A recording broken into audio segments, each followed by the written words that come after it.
आज हम सुनेंगे राम भक्त शबरी की कहानी। शबरी एक आदिवासी भील पुत्री थी। देखने में बहुत ही साधारण पर हृदय से बहुत कोमल। बेजुबान पशु पक्षियों के प्रति उसके हृदय में परम करुणा और प्रेम के भाव कूट कूट कर भरे हुए थे। जब वह विवाह के योग्य हुई तो उसके पिता ने उसका विवाह निश्चित कर दिया। आदिवासियों की एक प्रथा थी कि किसी भी शुभ कार्य से पहले वे पशुओं की बलि देते थे। इस प्रथा के लिए उनके पिता विवाह से एक दिन पहले 100 भेड़ बकरियां ले आए। शबरी ने पिताजी से पूछा, पिताजी, इतनी सारी भेड़ बकरियां क्यों लाए हो?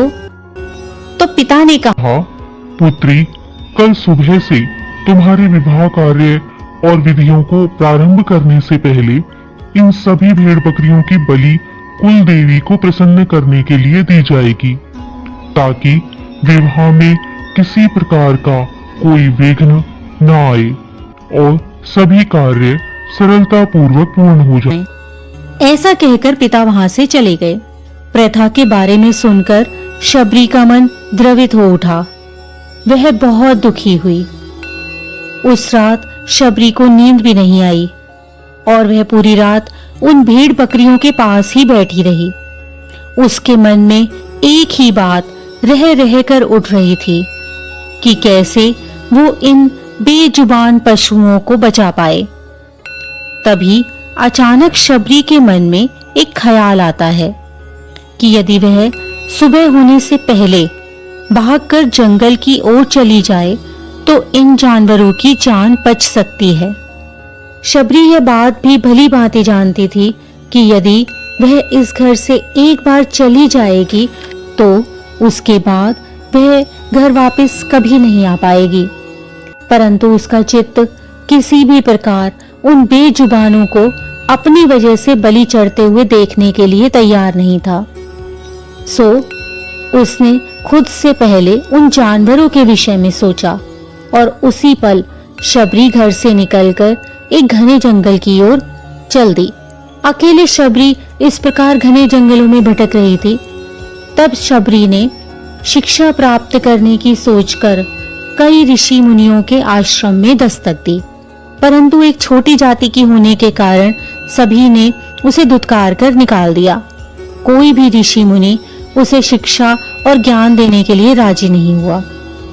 इसी प्रकार भटकते हुए शबरी मतंग ऋषि के आश्रम में पहुंची और उसने अपनी शिक्षा प्राप्ति की इच्छा प्रकट की।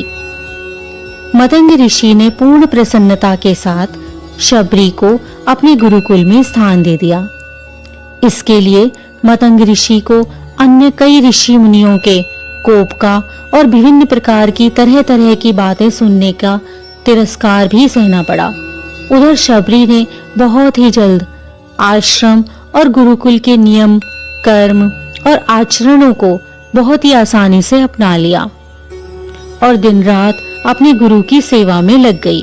शबरी शिक्षा प्राप्ति के साथ साथ आश्रम की सफाई, गौशाला की देखरेख, गऊओं का ध्यान रखना और अन्य गुरुकुल वासियों के लिए भोजन बनाने जैसे कार्य भी पूर्ण हर्ष और भाव के साथ करती थी। इसी प्रकार कई वर्ष बीत गए। मतंग ऋषि भी शबरी के आचरण, व्यवहार और गुरु भक्ति से बहुत प्रसन्न थे। मतंग ऋषि अब बूढ़े हो चुके थे। उनका शरीर भी दुर्बल हो चुका था। तभी एक दिन उन्होंने शबरी को अपने पास बुलाया और कहा, पुत्री, मेरा शरीर अब दुर्बल हो गया है। अब मैं अपना शरीर छोड़कर परम पिता में लीन होने की इच्छा से समाधि लेना चाहता हूँ, परंतु उससे पहले मैं तुम्हें एक आशीर्वाद देना चाहता हूँ। बताओ, तुम्हें क्या चाहिए? तब शबरी आंखों में आंसू भरकर कहने लगी, हे गुरुवर, आप ही मेरे पिता हैं। आप मुझे अपने साथ ही ले चलें। तब ऋषि मतंग बोले, नहीं पुत्री, मेरे बाद तुम्हें इस आश्रम का ध्यान रखना होगा। तुम्हारी ईश्वर भक्ति और कर्तव्य परायणता, करुणा भाव का तुम्हें उचित लाभ मिलेगा और उसी के फलस्वरूप एक दिन तुम्हें उस परम पिता का दर्शन होगा। स्वयं राम जी तुमसे मिलने आएंगे और तुम्हारा उद्धार करेंगे और तुम्हें मोक्ष की प्राप्ति होगी। इतना कहकर मतंग ऋषि अपनी देह को समाधिगत कर लेते हैं। उसी दिन से शबरी ने श्री राम के इंतजार की लौ अपने हृदय में जला ली। वह नित्य प्रति सुबह होते ही आश्रम की सफाई करके सुंदर सुंदर फूलों से आश्रम को सजाती, मीठे मीठे फल बाग से इकट्ठा करती और श्री राम का इंतजार करती। उसे राम जी के आने की कोई निश्चित तिथि पता नहीं थी, परंतु अपने गुरुवर की बात पर पूर्ण विश्वास था कि एक ना एक दिन उसके राम जरूर आएंगे। एक दिन शबरी आश्रम के पास एक बड़े तालाब से पानी लेने के लिए गई। वहीं पास ही में एक ऋषि तपस्या कर रहे थे। जब उन्होंने शबरी को जल लेते हुए देखा तो उसे अछूत कहकर उस पर एक पत्थर फेंक कर मारा, जिससे शबरी का हाथ जख्मी हो गया और रक्त की एक बूंद उस नदी के जल में जा गिरी, जिससे उस तालाब का सारा जल लाल रंग का रक्त सा हो गया। शबरी वहां से रोती हुई राम को याद करती हुई अपने आश्रम में वापस आ गई। उस ऋषि ने उस तालाब के जल को ठीक करने के लिए बहुत से प्रयास किए। कई पवित्र नदियों जैसे गंगा और यमुना आदि का जल भी उस तालाब में मिलाया, परंतु फिर भी तालाब के पानी का रंग लाल ही रहा। कुछ वर्षों बाद जब श्री राम सीता माता की खोज करते हुए उस तालाब के पास आए तो वहां के लोगों ने राम जी को बुलाया और उनसे आग्रह किया कि हे प्रभु, हम आपके चरणों के प्रभाव को जानते हैं, आप कृपा करके अपने चरणों से इस तालाब के रक्त को छू दें ताकि वह फिर से जल बन जाए और हमारी पीने के पानी की समस्या का समाधान हो जाए।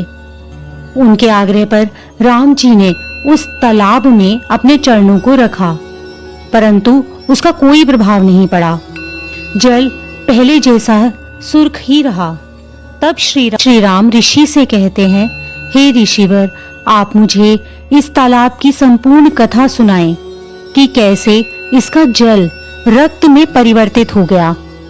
तब ऋषि उन्हें शबरी और तालाब की पूर्ण कथा बताते हुए कहते हैं कि हे प्रभु, यह जल उसी शूद्र शबरी के कारण अपवित्र हो गया है। तब भगवान बहुत दुखी होकर कहते हैं कि हे ऋषिवर, यह रक्त उस शबरी का नहीं बल्कि मेरे हृदय का है, जिसे तुमने अपने वचनों से दुखाया है और घायल किया है। और भगवान राम ऋषि से आग्रह करते हैं कि कृपा करके आप माता शबरी को यहाँ बुलाएं, मुझे उनसे मिलना है। तभी शबरी को वहां पर बुलाया गया। बुलाने के लिए लोगों ने बताया कि राम जी आए हैं। तो राम नाम सुनते ही शबरी, मेरे प्रभु आ गए, मेरे राम आ गए, ऐसा कहते हुए वहां दौड़ी चली आती है। शबरी के दौड़कर आने से उसके पैरों की धूल उड़कर तालाब में चली जाती है और तालाब का रक्त फिर से जल में परिवर्तित हो जाता है। और राम जी ऋषि से कहते हैं, देखिए गुरुवर, आपके कहने के अनुसार मैंने सब किया, परंतु उसका कोई लाभ नहीं हुआ और यह रक्त शबरी माता के पैरों की धूल लगते ही फिर से जल बन गया है। शबरी जैसे ही भगवान राम को देखती है, उनके चरणों पर गिर जाती है और अपने साथ अपने आश्रम में आने का आग्रह करती है। शबरी ने उस दिन भी अपना आश्रम फूलों से सजा रखा था और बाग से चख चख कर सबसे मीठे और रसदार बेर अपने प्रभु राम के लिए लाई थी। शबरी पूरे उत्साह और आनंद से प्रभु राम का स्वागत करती है और उन्हें मीठे मीठे बेर खिलाती है। प्रभु राम भी बड़े प्रेम से उन्हें खाते हैं और लक्ष्मण जी से भी बेर खाने को कहते हैं। तब लक्ष्मण जी कहते हैं, भैया ये बेर छूटे हैं, आप भी इन्हें ना खाएं।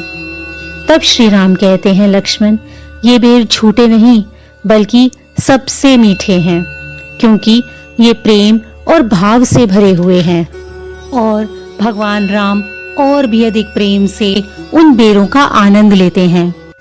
मतंग ऋषि का कथन सत्य होता है और देवी शबरी को मोक्ष की प्राप्ति होती है और राम शबरी के राम बन जाते हैं। इसी प्रकार की अन्य व्रत एवं पौराणिक कथा कहानियों के लिए हमारे चैनल को सब्सक्राइब और शेयर करें ताकि आप भी दूसरों तक इन्हें पहुंचाकर धर्म लाभ प्राप्त कर सकें।